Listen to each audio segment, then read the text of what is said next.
Ready when you are.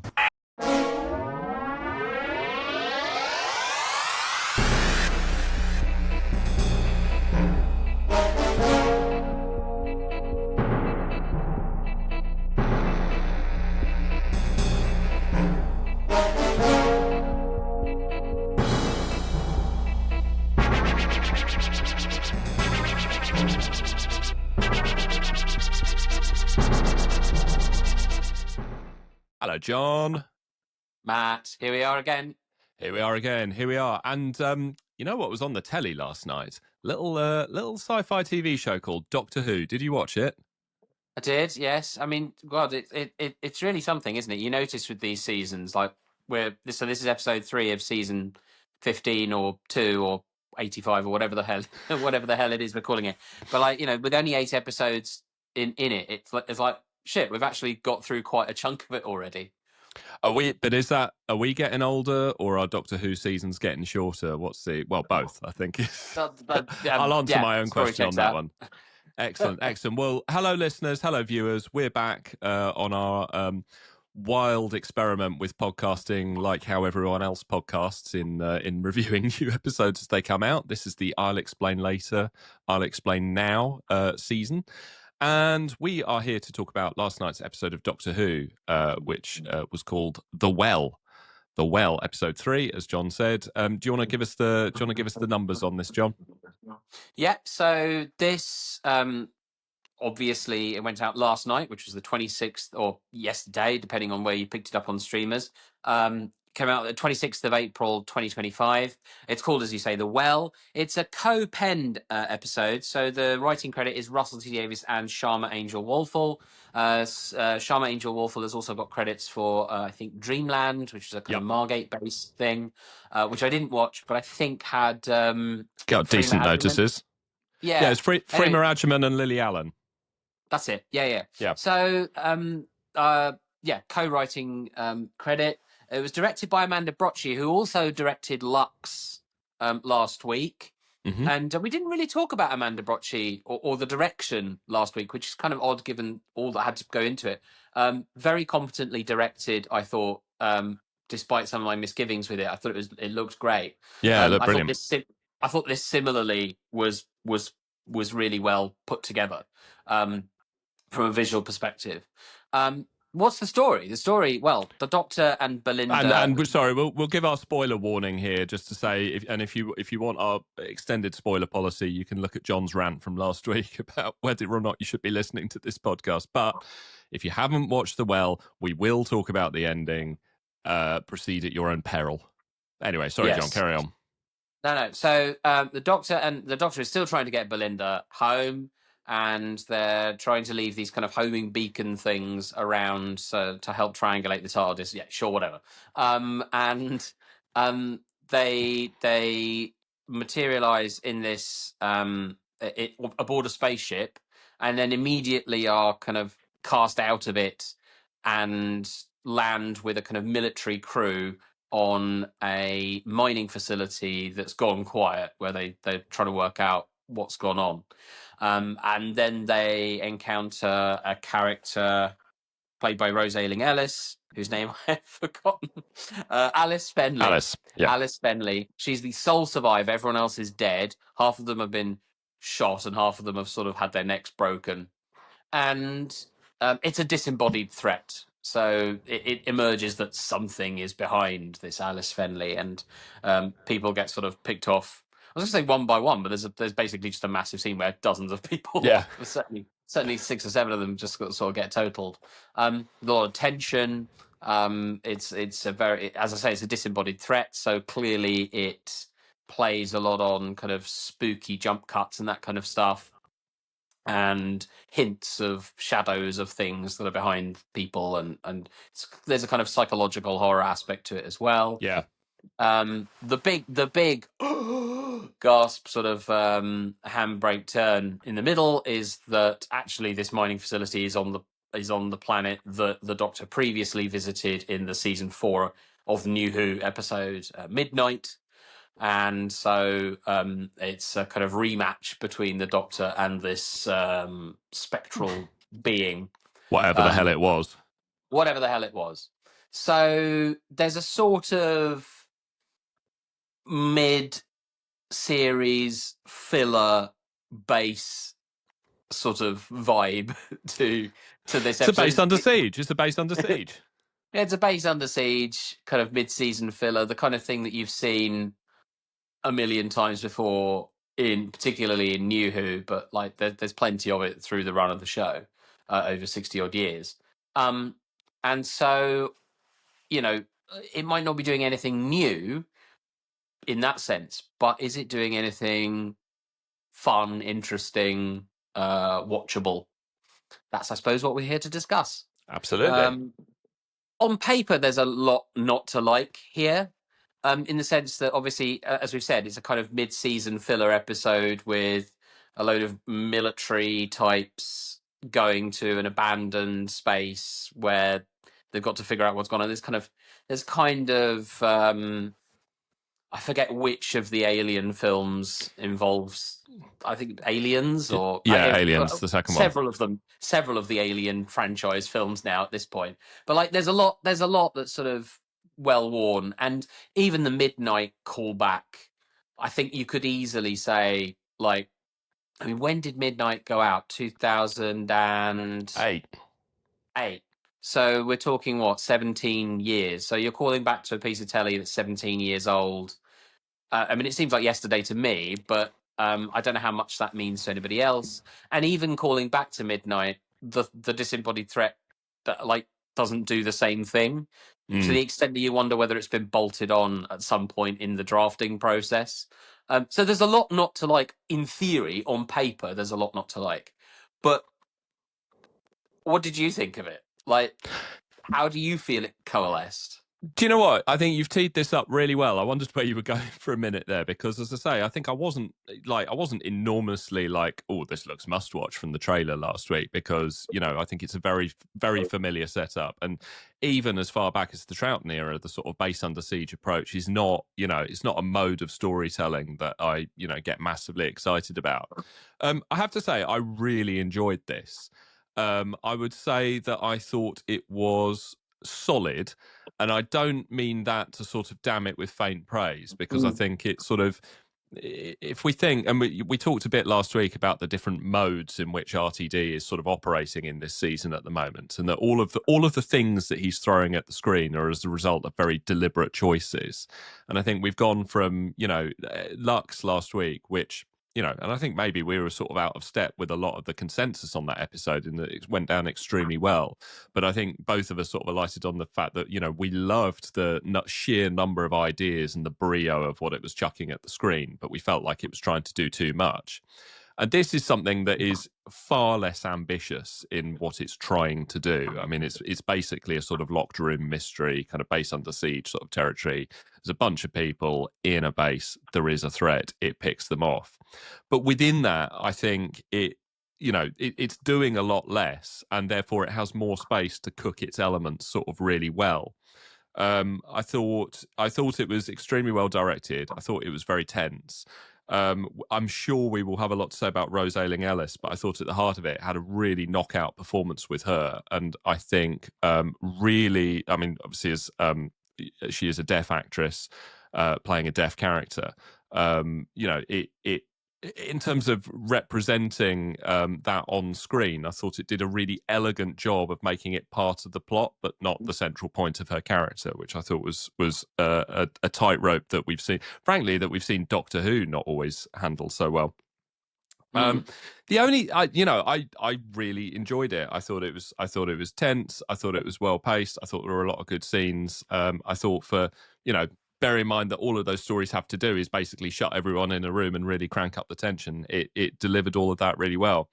The only thing that I think left a slightly sour sort of taste in my mouth for me was the reveal that it was a sequel to Midnight, which I would have to say that it's not that I think that Midnight is an untouchable classic that should never have been revisited. Although I mean, I know it's one of your all-timers for Doctor Who, and I think it's an extremely good episode.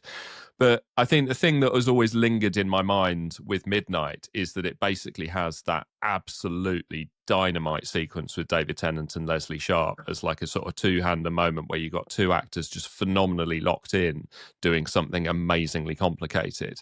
And this, you know, for obvious reasons, like most good episodes of Doctor Who, does not necessarily go to those heights. You know, there's nothing sort of comparable in terms of going, wow, I've never seen anyone do this in quite this way, in the way that Midnight did. But to be honest, it doesn't, you know, there's a dramatic reveal where the Doctor reveals that he's met this creature before. As you say, the creature seems to have a slightly different modus operandi this time. You know, it's doing something else. It doesn't. The plot, I don't think, hinges on sequelizing Midnight for its development. It maybe just invites comparisons to something that makes you think of an episode that I do think is better. But yeah, I thought I'd be really sort of interested to unpack this, because, as I say, I think it's relatively unambitious in terms of what it's trying to do, but it creates space for everyone to execute it really, really well. And I think, sort of on that basis, I think it really succeeds. Yeah, I think the kind of note on this is that it under promises and over delivers, basically. It's exactly I thought this was great. I really enjoyed it. I thought it was far and away the most consistent episode of this run.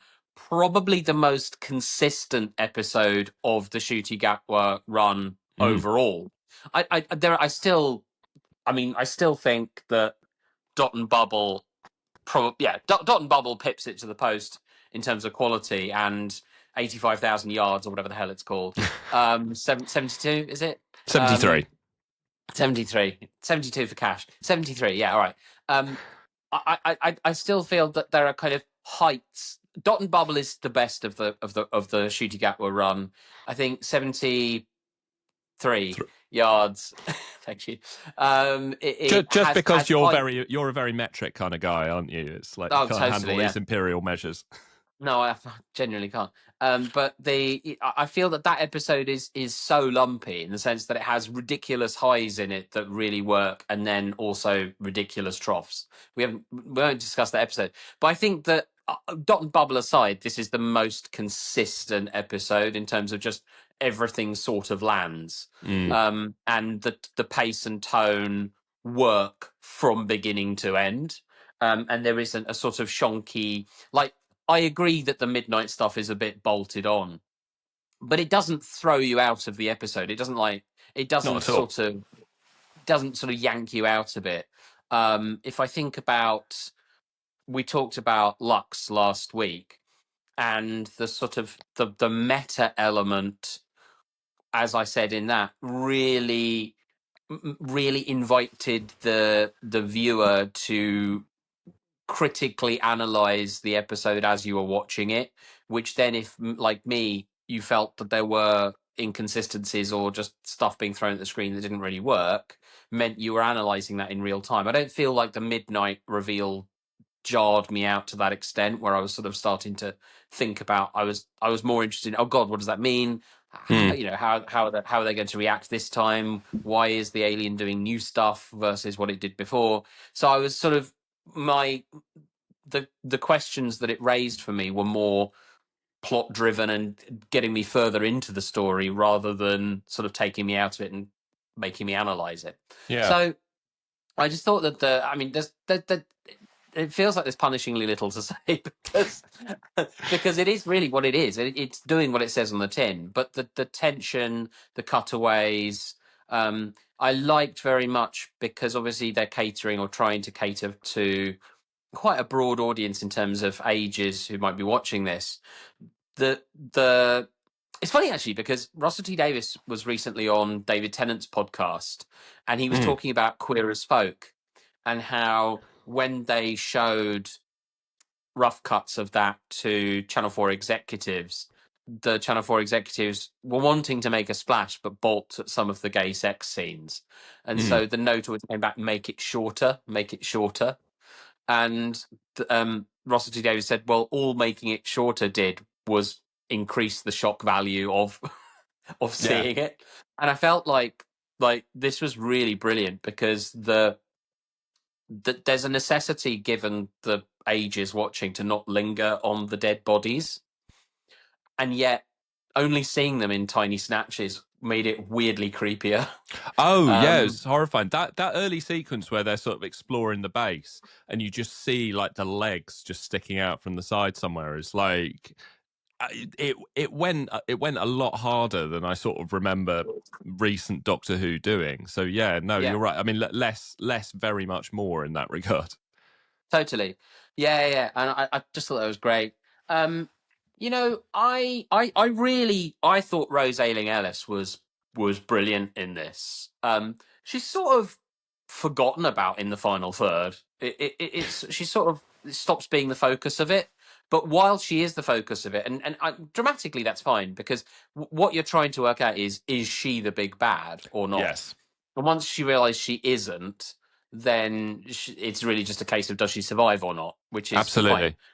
But there's one close-up in particular where it's not before you've settled whether she is the big bad or not, where they've deliberately gone for the pull a face like you could actually be really malevolent. Yeah. and Rose Ayling-Ellis, like, just to confuse the viewer and add that kind of uncertainty. Just it's a tiny little close-up and barely a flicker on her face, but it's just amazing. Yeah. She is really well absolutely like the standout element in this, and as I say, like in something that, you know, as you say, recycles a lot of certainly tropes that we've seen in Doctor Who before. I think it's like it's her performance that absolutely elevates this. I mean, she, you know, was obviously a very, very popular actress here in the UK. Obviously came to prominence through EastEnders, and then later won Strictly Come Dancing, and you know, has really done a huge amount for deaf representation in the UK. I mean, there was, you know, a noted surge in people learning BSL after she won Strictly, which is one of those just incredibly heartening British things Sign to Language. hear. Yes, but the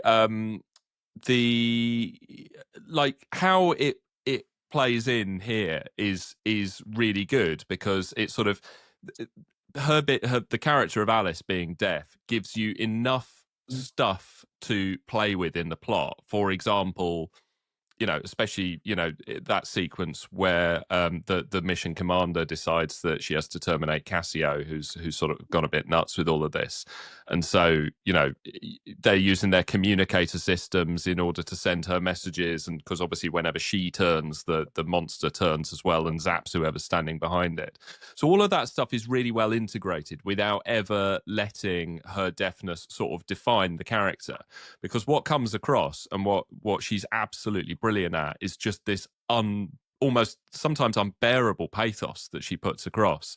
It's like just this, how she's able to sort of convey just this sense of being a completely defeated person by the sort of horrors of everything that she's seen. And that line that they keep giving her where she just says, I just want to go home, I just want to go home, is like of just someone, you know, an ordinary person who is completely caught in this absolutely unbearable situation.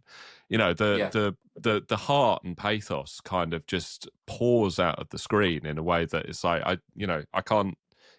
It's really one in the last few years, one of the standout guest performances in Doctor Who, I think. And it gets that, you know, I mean, Doctor Who these days, you know, rightly and positively and commendably is sort of representation forward. But, you know, in how that happens, in terms of finding interesting ways to embed that in the plot, but not going too far in that regard of just sort of making her deafness a trope. It really lands. And as I say, I mean, actually, having said at the top, you know, it doesn't have anything sort of quite like the David Tennant and Leslie Sharp moment in Midnight. You know, yeah, okay, that is absolutely outstanding, top tier, you know, all timer telly. But you know, this comes close in places, I think, just because of how well it plays the Alice character. Yeah, I completely agree with all of that. I think it's really deftly handled, and I think the kind of the something that I really like about Russell T Davies is because he often gets a bit of a rap for being extremely overwhelmingly pessimistic about humanity, about our weaknesses, about the dark paths that we keep retreading through history and into the future.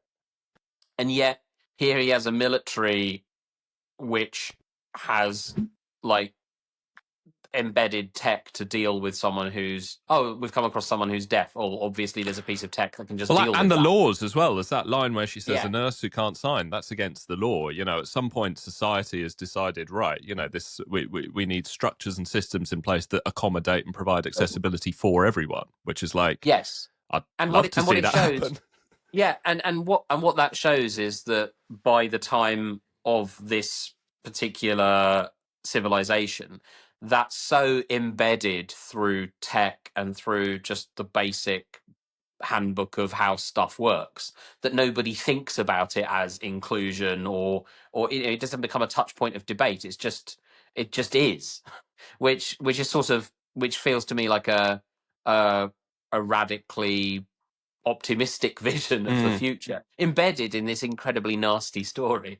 I thought that was really, that was actually very well handled. It's kind of what I bump on whenever I watch, which I don't watch religiously, but whenever I watch Black Mirror, is just like how relentlessly negative it is, and I find it much more satisfying to have the light and the shade both reflected on within a story.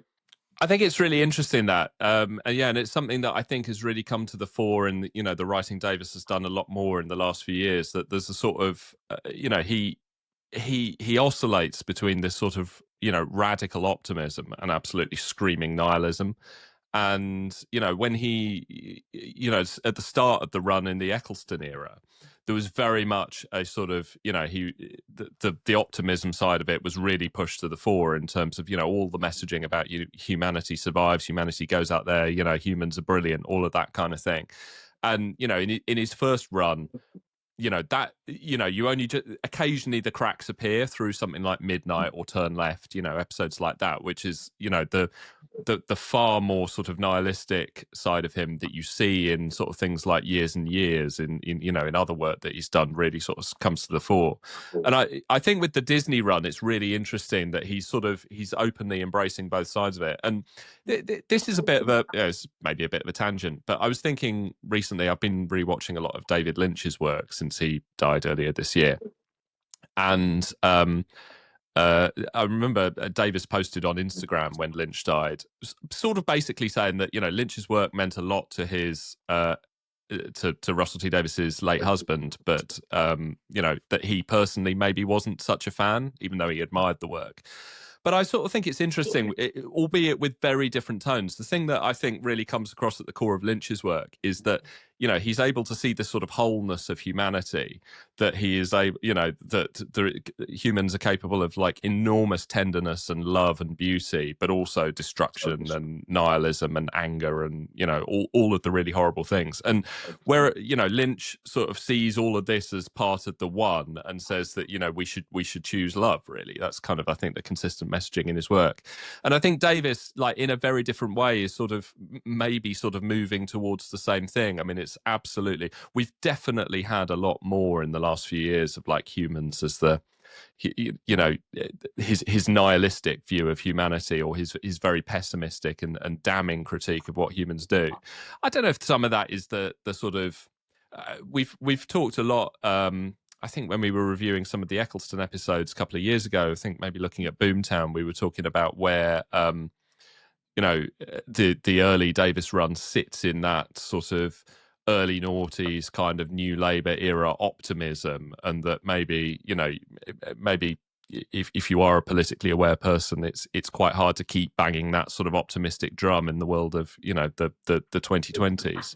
But yeah, I find that really interesting, and yeah, as I say, I think that's a really good point, that in amidst this sort of quite punishing situation, without ever making it more than it needs to be, he is actually able to embed some optimism into this situation, that, you know, things that seem, you know, every day, sort of the wheels seem to be coming off a little bit further in terms of some poor, you know, minority group being thrown under the bus in favour of the greater good, quote unquote. But you know, to say that at some point society is actually able to get its shit together and embed this stuff on a structural level is a nice beat. It is, and as you say, it's not overplayed, which I think adds to its power. Frankly, I think it lands better as a result of it. I feel like, at his worst, there's a tendency to sort of, or not at his worst, but at its worst, and he's done this sometimes.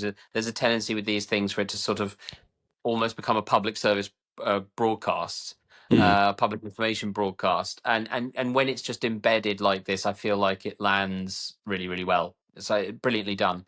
I will pull you up on one thing though, because as much as I loved Rose Ayling-Ellis's performance, and so on, I did feel that there was a performance that matched it, and that was Keelan Dunn as Shia Stallion, who was just amazing as this battle-hardened commander with a heart of gold, basically. But the story of her, and even the decision to have the flashback of her as a kid right at the end, where she's about to make her big sacrifice, is just so moving. That she ran away from horror and determined that other people would not have to face those horrors, and that she would be the wall between people and those horrors. It added a lot to her sacrifice. I mean, you knew she was a goner from the moment you laid eyes on her. But when to actually land that, I thought it was well done, both in the script and in terms of her performance. The cold utilitarianism with which she decides to weaponize the monster against Cassio, again, brilliantly played by Christopher Chung. The kind of very, very gung-ho militaristic character who goes a bit mad with it all, assumes command, and wants to basically, if it moves, shoot it, takes that approach. The way that she weaponizes the monster, as you said, to turn Rose Ayling-Ellis round, because obviously the monster is behind her, so she gets her to turn around knowing that will kill Cassio. It's cold, it's utilitarian, and it's absolutely the right thing to do. And it's one of those, it's proper kind of trolley problem, moral quandary. And as a cold utilitarian myself, I've never seen a problem with that. You pull the lever to kill the one person, that's it. You just that's the choice in front of you. But I thought it was interesting that they had her do that and really own it. Like she didn't sort of quail afterwards. She said, "Well, that's what had to be done," and she's right. And that's quite interesting, because that is a good callback to Midnight, where the Doctor's liberal sort of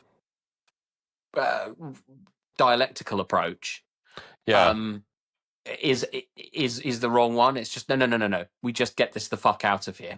Right? It's like, well, it's interesting because there's that whole sequence in Midnight which I find so fascinating, which is the bit where the doctor's haranguing the people about what to be done, and someone says, I'm paraphrasing wildly, but someone says, why should we listen to you? And he replies, because I'm clever. And it's such a devastating moment, because we, as the audience who have this broader understanding of the character, know he's right, and also know in that moment he has lost that argument. And in a way, it's less, there's less, and maybe we can come on to this, or this is something that's going to emerge across the season, because I know that we felt that Gatwa, his doctor has maybe been left as a little bit of a bystander in sort of some of these episodes. It pulls the doctor sort of less into this in the way that Midnight does. But there was also that moment when after Cassio's died, and she says, I had to. And the doctor says it's what it turns us into. It's that the doctor is acknowledging that this creature's modus operandi is to create a situation where nobody has any good options. Only necessary ones. Which again, is just a really interesting sort of thing to do with the base under siege.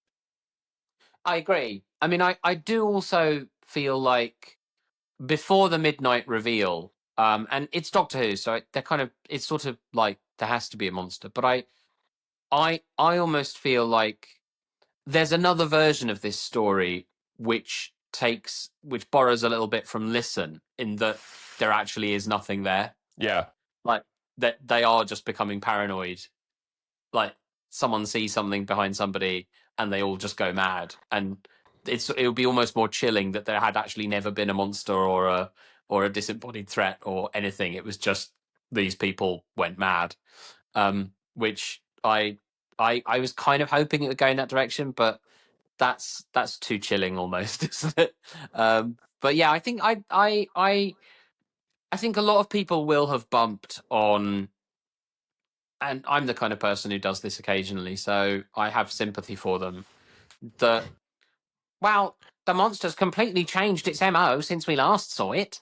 Well, but then the thing about Midnight, and Midnight doesn't leaves a lot to the unknown. Midnight never pins the monster down, so it's like, no. I think, and I think the Doctor used the word vile at some point. It's just something that almost is. So weirdly, like I find this more terrifying than the pantheon of gods in terms of like creatures that massively. don't, in terms of like what the gods are meant to be. I mean, it's like, and yes, you can obviously see that in in Davis's view, the point of the pantheon of gods is that it can do things like weaponize music or make cartoon characters come alive, and it's all the sort of like crazy visuals of it, and that is absolutely not what this creature's MO is.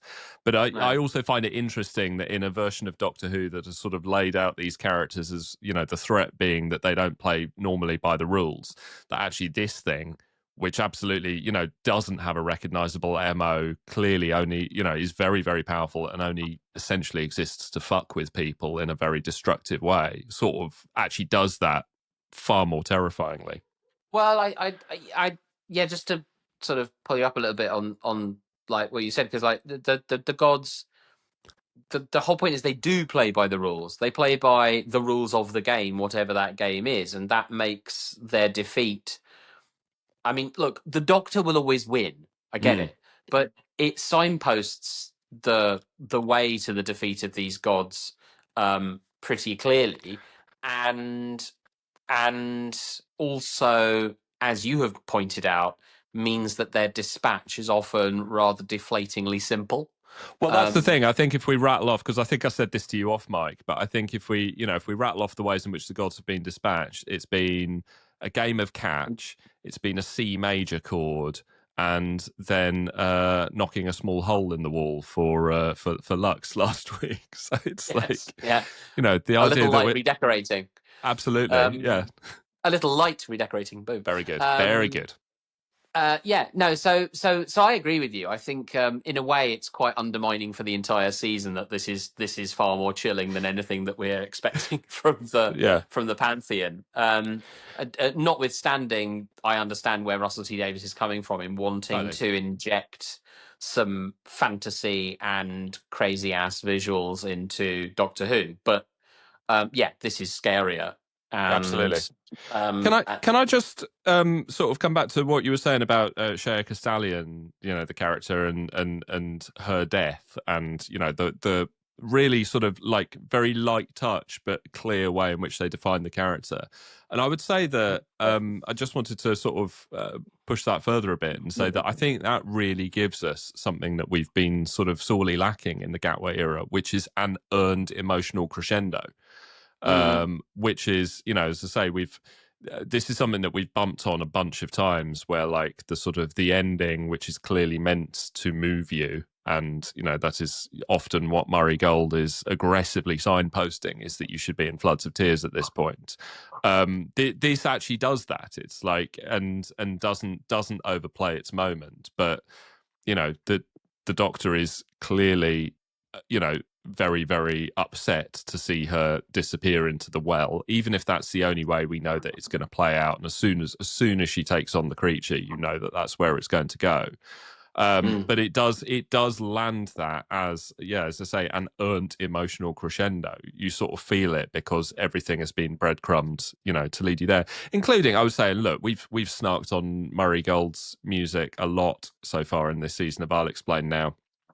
I'm not sure to what extent there was anything, that I would say was particularly stand out in this episode, but it definitely does dial it back much more into the atmospherics rather than sort of aggressive signposting. And again, it's just like, it's, I think it speaks for the episode as a whole. It's not trying to do too much, and it's trying to do what it does extremely well. And I think, it succeeds on that basis. Yeah. Mari Gold sort of got out of the way, which I feel, and sort of lent on the kind of atmospheric sounds sort of side of things, or at least that's how it felt, which probably speaks well to how the score landed. I completely agree. I think this is not going to trouble any sort of top 10 ever episodes of Doctor Who lists. But equally, I think it's very good. It manages to have action and tension and horror and suspense through the characters of both Alice and Shia Castellian. It manages to create entry points for emotion that then allow the Doctor, Ncuti Gatwa's portrayal of the Doctor, very big emotional beats that, as you say, for once are actually properly breadcrumbed and then earned. And it's beautifully directed. It looks fantastic. It looks $1 million. It goes at a great clip. And I think that the fact that we're managing to do a kind of mid-season Base Under Siege filler episode that also touches on issues of family and paranoia and the bad paths that fear and doubt can take us on, plus inclusion, and us think that this didn't really have much ambition and only had a few things it wanted to do. Very true. Speaks to just how bloody elegant this is. It's actually doing quite a bit, but it looks like it's all very simple. And I think when Doctor Who pulls off that package, it's very satisfying, and this was very satisfying. Very satisfying indeed. Excellent. Well, we were satisfied by it, but were you? And by you, I don't mean you, John. I mean the listeners and viewers to I'll Explain Later conversations about Doctor Who. Yeah. Both of them. What did either of you think about this? So do get in touch. I don't think, do we have any correspondence to read this week, John? I didn't get any emails or YouTube comments. I don't know if you saw anything on the socials at all coming our way. Other than, I think maybe we'd carved out a little corner of sort of Lux curmudgeons in the sense that the people who maybe felt that they weren't quite seeing what everyone else saw in it. But I think Mark Donaldson, our friend from the On the Time Lash podcast, was similarly nonplussed by the by Lux, and I think he was glad to find a fellow traveller. But and a shout out to him. But broadly speaking, no, I think our podcast went into the void. did not elicit much in the way of correspondence, but maybe our enjoyment of this episode, which I'm sure many people will have thought of as a ho-hum, do-nothing placeholder, will smoke out some "what the hell what did you think you were watching" comments. Who knows? So let's find out. Who knows? Well, let's find out. Well, if you want to say whether you agree or disagree with us, emails to hello@I'llExplainLater.com. Thank you. Or you can find us on Blue Sky. Search for I'll Explain Later on there. And as always, please feel free to leave a comment under this video if you're watching it on YouTube. It's always very nice to see, to get that little notification when it comes up. But yes, otherwise, don't forget to subscribe. Don't forget to subscribe. No, and there's another episode of Doctor Who next week. Who'd have thought? Who'd have thought all those years ago we'd be saying that? So yes, do join us. Well, we may not be saying it for very much longer. Let's enjoy saying it while we can. Yes. So next week we have Lucky Day, and the return of Ruby Sunday. Excellent. Well, we will see you same time, same place next week for another conversation about Doctor Who. But until then, have a brilliant week. Goodbye.